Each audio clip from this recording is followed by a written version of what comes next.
We provide you the platform to turn your dreams into reality. Give wings to your aspirations with KR Mangalam University. Bharat ने जब Sukhoi से ब्रह्मोस दाग कर पाकिस्तान के 11 airbase तबाह किए तो एक बात साफ हो गई, अब जंग जमीन पर नहीं हवा में जीती जाएगी। और इस हवा की जंग में सबसे बड़ा हथियार बनने जा रहा है 5th जनरेशन फाइटर जेट्स। 5वीं पीढ़ी का रूस का Su-57 और अमेरिका का F-35 लड़ाकू विमान दोनों ही भारत को ऑफर हो चुके हैं। और आज हम आपको दिखाएंगे इन दोनों विमानों की टक्कर, बताएंगे कौन किस पर भारी है। लेकिन सवाल सिर्फ ये नहीं है कि कौन सा फाइटर जेट बेहतर है, सवाल ये है कि भारत की सुरक्षा का भविष्य कौन तय करेगा।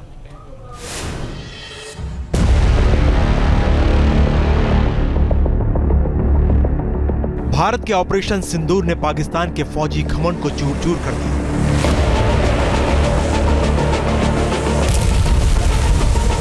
पाकिस्तान के अंदर आतंकी ठिकानों को तबाह किया। ब्रह्मोस मिसाइल से पाकिस्तान के एयरबेस को बर्बाद किया।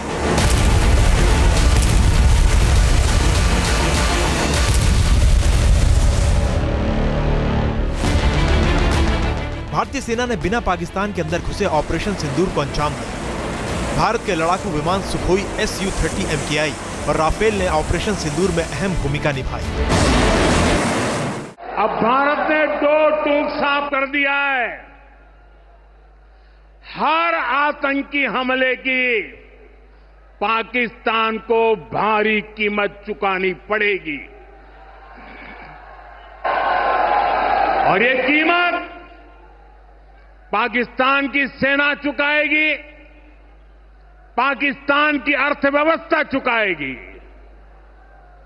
साथियों, जब मैं दिल्ली से यहां आया तो बीकानेर के नाल एयरपोर्ट पर उतरा।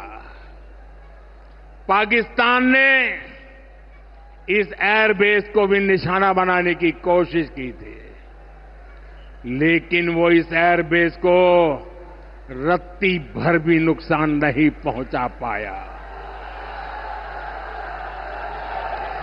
और वहीं यहां से कुछ ही दूर सीमा पार पाकिस्तान का रहीम यार खान एयरबेस है। पता नहीं आगे कब खुलेगा। आईसीयू में पड़ा है। भारत की सेना के अचूक प्रहार ने इस एयरबेस को तहस नहस कर दिया है।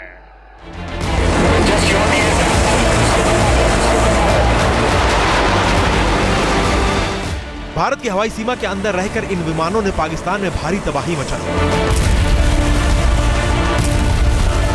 खासकर सुखोई फाइटर जेट ने कमाल का काम किया। सुखोई में फिट ब्रह्मोस मिसाइल ने पाकिस्तानी सेना की कमर तोड़ दी।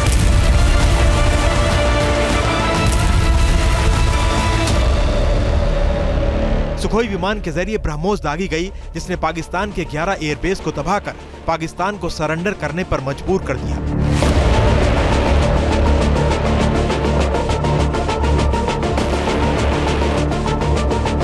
ऑपरेशन सिंदूर से एक बात तो तय हो गई है कि अब जंग जमीन पर कम हवा में ज्यादा लड़ी जाएगी। जिस तरह से भारत के लड़ाकू विमानों ने ऑपरेशन सिंदूर को अपने मुकम्मल अंजाम तक पहुंचाया, उससे अब भारतीय सेना को एक अहम बात यह समझ में आ गई है कि अगर जंग जीतना है तो हमारे पास दुनिया के सबसे बेहतरीन और लेटेस्ट टेक्नोलॉजी वाले लड़ाकू विमान होने चाहिए। इसलिए अब हिंदुस्तान की वायुसेना अपने बेड़े में 5th जनरेशन यानी 5वीं पीढ़ी के विमान को शामिल करना चाहती है।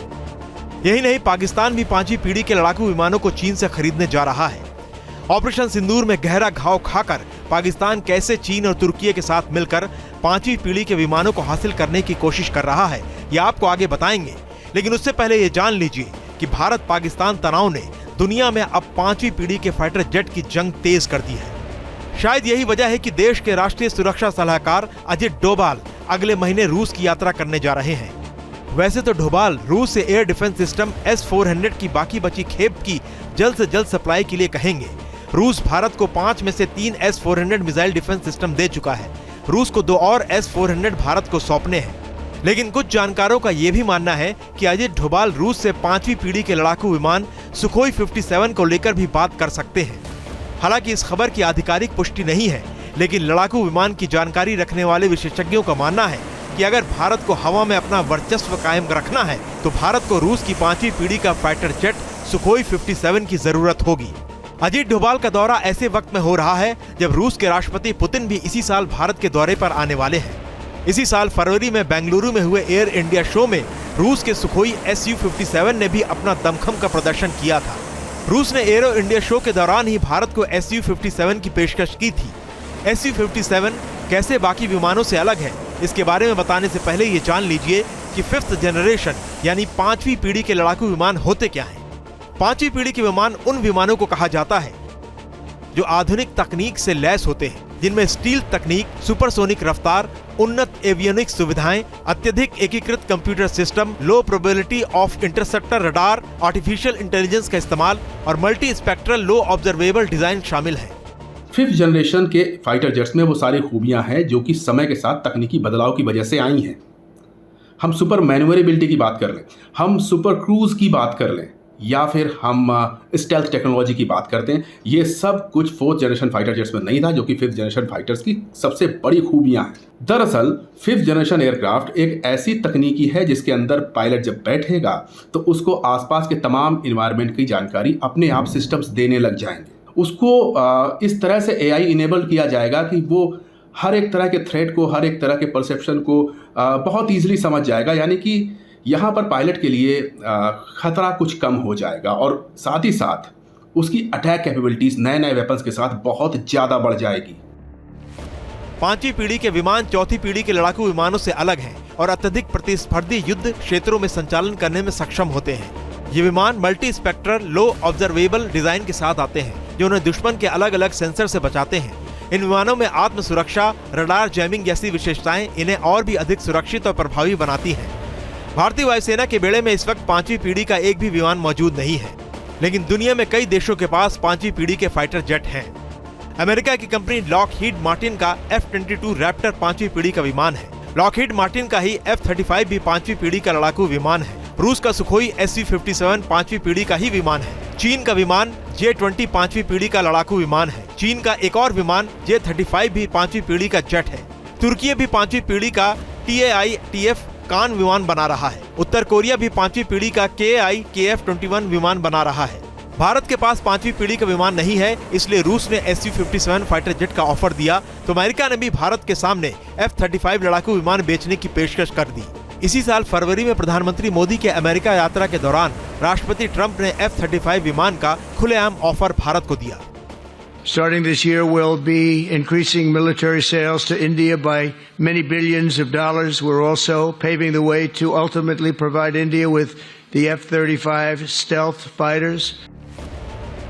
अब एक और सवाल उठता है कि भारत को रूस और अमेरिका के ऑफर में से किसे चुनना चाहिए, 5वीं पीढ़ी का विमान Su-57 या अमेरिका का F-35। सुखोई 57 नया लड़ाका है।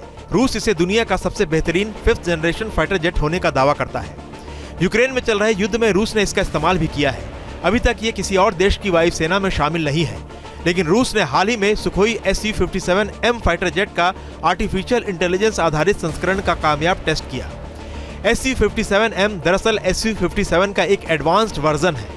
परीक्षण के दौरान एक पायलट कॉकपिट में मौजूद था, लेकिन फ्लाइट कंट्रोल, नेविगेशन और टारगेट सिलेक्शन जैसी अहम प्रक्रियाएं आर्टिफिशियल इंटेलिजेंस की सहायता से संचालित हुई। विशेषज्ञों का मानना है कि AI तकनीक पायलट को तेजी से निर्णय लेने में सक्षम बनाएगी। साथ ही ये न केवल पायलट के मानसिक दबाव को कम करेगी, बल्कि उच्च जोखिम वाली स्थितियों में बेहतर फैसले लेने में भी सहायक सिद्ध हो सकती है। विशेषज्ञों का मानना है कि Su-57M विमान अमेरिका के F-35 लाइटनिंग II जैसे जेट्स को सीधी टक्कर देने में सक्षम है। दूसरी ओर F-35 का इस्तेमाल कई युद्धों में हुआ है। पिछले साल इजराइल ने ईरान पर हुए हमले में इस्तेमाल किया था। एयर डिफेंस सिस्टम इसका पता नहीं लगा पाया, जिससे ईरान को काफी नुकसान हुआ। F-35 और Su-57 इन दोनों की अलग अलग खूबियां हैं, अलग अलग खामियां हैं, लेकिन एक चीज कॉमन है कि अभी तक ये बैटल प्रोवेस नहीं दिखा पाए हैं, क्योंकि जब से ये बने हैं तब से ना अमेरिका ने इनका इस्तेमाल किया है, ना रूस ने इनका इस्तेमाल किया। तो इसलिए यह कह पाना बहुत मुश्किल है कि इनमें से कौन ज़्यादा घातक साबित होगा एक्चुअल लड़ाई में। लेकिन अगर हम टेक्नोलॉजी की बात करें, दोनों लगभग बराबर बैठते हैं, और अगर हिंदुस्तान को खरीदना हो तो दोनों में से किसी को भी चूज़ कर सकता है। लेकिन जहां तक कॉस्ट की बात आएगी तो निश्चित तौर पर Su-57 कम कॉस्ट में एक बेहतर विकल्प होगा। अगर सुखोई 57 और F-35 की विशेषताओं की तुलना की जाए तो सुखोई 57 की टॉप स्पीड 2600 किलोमीटर प्रति घंटे की है, जबकि F-35 की टॉप रफ्तार 1931 किलोमीटर प्रति घंटे की है। सुखोई 57 फुल टैंक के साथ 5000 किलोमीटर तक का सफर कर सकता है, जबकि F-35 2200 किलोमीटर की यात्रा कर सकता है। सुखोई 57 10,000 किलोग्राम का विस्फोटक ले जा सकता है, जबकि F-35 8,160 किलोग्राम विस्फोटक से लैस हो सकता है। सुखोई 57 में वर्टिकल टेक ऑफ और लैंडिंग की सुविधा नहीं है, जबकि F-35 में ये सुविधा मौजूद है। दोनों ही में स्टील्थ की सुविधा है। दोनों ही विमान शॉर्ट टेक ऑफ और लैंडिंग कर सकते हैं। हालांकि F-35 विमानों पर कई बार सवाल उठ चुके हैं। F-35 विमान में कई खामियां मिली हैं। 2018 से अब तक कम से कम 12 हादसे हो चुके हैं। साथ ही इसकी विश्वसनीयता, रखरखाव, परियोजना में देरी और लागत में बढ़ोतरी को लेकर चिंताएं हैं। यही नहीं, खुद पिछले साल नवंबर में स्पेस एक्स के मालिक एलन मस्क भी F-35 विमान पर सवाल उठा चुके हैं। दूसरी तरफ रूस Su-57 विमान की बिक्री के साथ साथ उसके भारत में निर्माण का लाइसेंस भी देने को तैयार है, जबकि अमेरिका F-35A के निर्माण का लाइसेंस किसी और देश को नहीं देता है। ऐसे में भारत की सुरक्षा जरूरतों को देखते हुए भारत सरकार और रक्षा विशेषज्ञों को तय करना है कि वो अमेरिका और रूस की 5वीं पीढ़ी के किस विमान पर दांव लगाएंगे। Team news nation.